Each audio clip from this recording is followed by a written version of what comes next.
మంచికో చెడుకో అంటే నేను గమనించింది అయితే మాత్రం ప్రకృతి దేవుడా లేదా ధర్మమా, సమాజాన్ని నడిపించే ధర్మమా?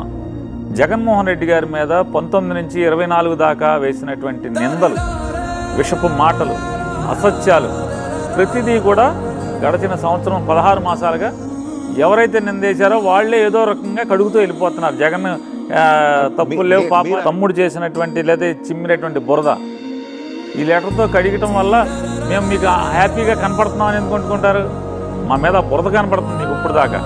ఆ లెటర్తో మమ్మల్ని వాష్ చేసేయటం వల్ల మేము ఫ్రెష్గా కనపడుతున్నామని మీకు కనిపించట్లా. మేమేదో సంబరాలు చేసుకుంటాం, సంబరాలు ఏం లేవు, మేము ఫ్రెష్గా కనపడుతున్నాం మీకు అంతే. కానీ చిరంజీవిని వీళ్ళు అవమానించలేదు, అది తప్పు.